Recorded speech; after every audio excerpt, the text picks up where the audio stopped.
Before I get into this week's case, let me begin with a very short preface.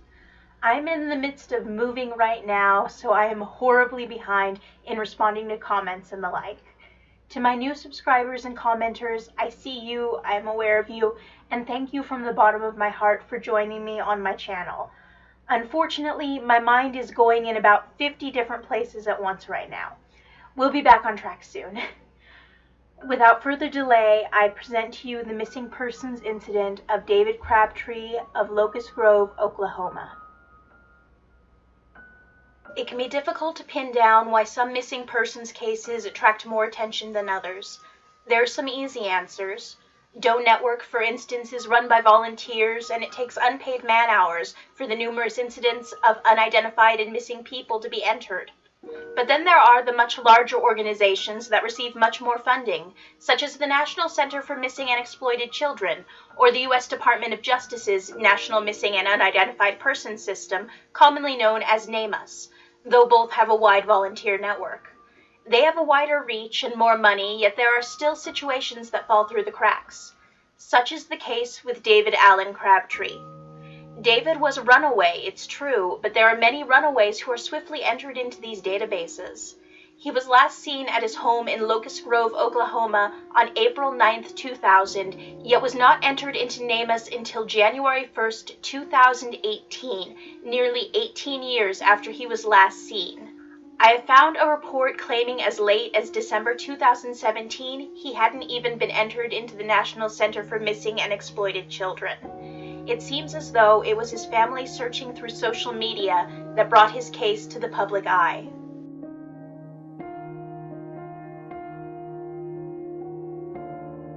Through the National Center for Missing and Exploited Children, I receive alerts for missing children as well as when those missing children are found.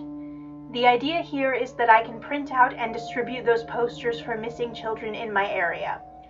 Anyone can sign up for this. While the NCMEC posters do not always say decisively what the circumstances are for the children's disappearances, they often appear on the site in a matter of days, not years. David Crabtree was 13 years old in 2000 when he was last seen. He had previously run away from his home in Locust Grove, Oklahoma, a few days before he was last seen, around April 5th, but was returned to his mother within 2 or 3 days by a prior Oklahoma police officer. He then ran away again on April 9th, it is believed by going out his bedroom window, and there has been no confirmed sightings since.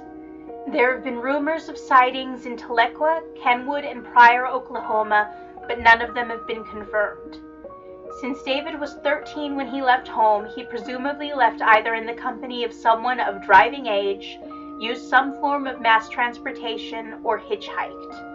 According to the U.S. Census, in 2000, Locust Grove had a population of 1,366, so it would be nigh impossible for David to have remained successfully hidden in a town of that size. Even during his previous attempt to run away, he had fled to Pryor, a city approximately 15 miles away that at least had a population of 8,659 that year and more opportunity to hide. David's family has set up a Facebook page, Missing David Allen Crabtree, expressing that very thought, how much they miss this young man who vanished from their lives. Data from the National Conference for State Legislatures suggests that 1 in 7 children between the ages of 10 and 18 will run away. Reasons for a child running away vary. Some common reasons, based on a variety of studies, include children in foster care, which clearly isn't the case here, teen parenthood, trouble with the law, and identifying as gay, lesbian, bisexual, transgender, or questioning.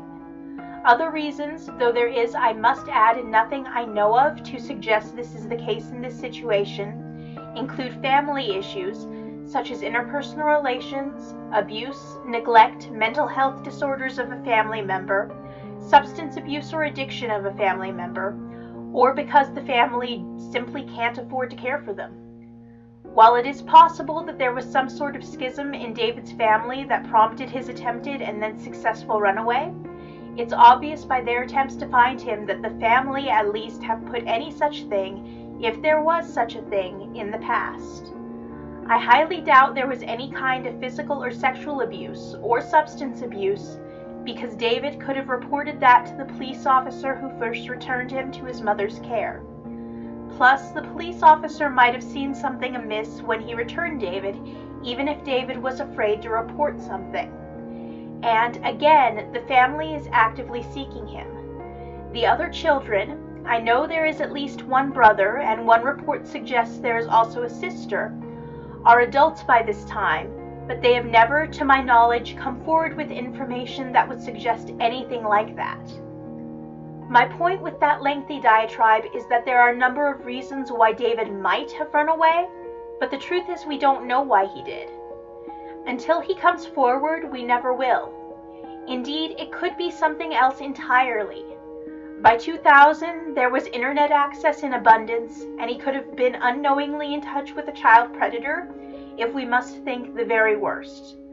The rumored sightings of him do keep hope alive, however. Or a friend could have urged him to run away, though I was unable to find a report of another missing child from Oklahoma at that time. Don't get me wrong, I'm not suggesting that those or other things were what happened. Presumably these and other possibilities were investigated at the time of David's disappearance, but one can never be certain, and teenagers can be skilled at being sneaky. David Allen Crabtree was born on August 11, 1986, and is 31 years old at the time of this video.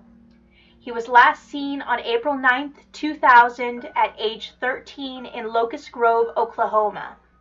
He is a Native American male with straight dark brown hair and brown eyes, and at the time of his disappearance was beginning to grow a mustache. In 2000, he was 5 foot 5 inches tall and weighed 125 pounds, or 165 centimeters tall and 57 kilograms in mass.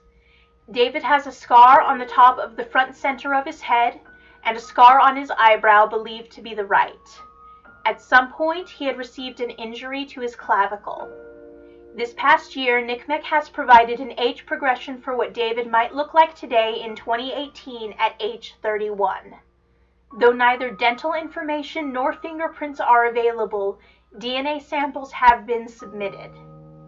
David's family is actively seeking information on him and are eager to reunite. I encourage you to check out their Facebook page, which is in the description. There have been unconfirmed sightings of David Crabtree in Tahlequah, Kenwood, and Pryor, Oklahoma over the past 18 years.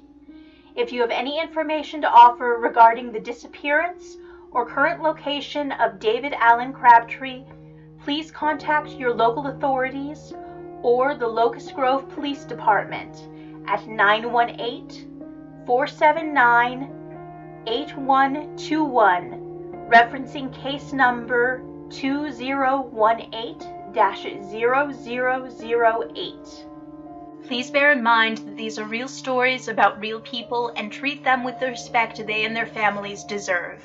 To contact the authorities regarding this case, their information can be found in the description. Someone out there knows the truth. I only hope that someday they come forward. Thank you and good night.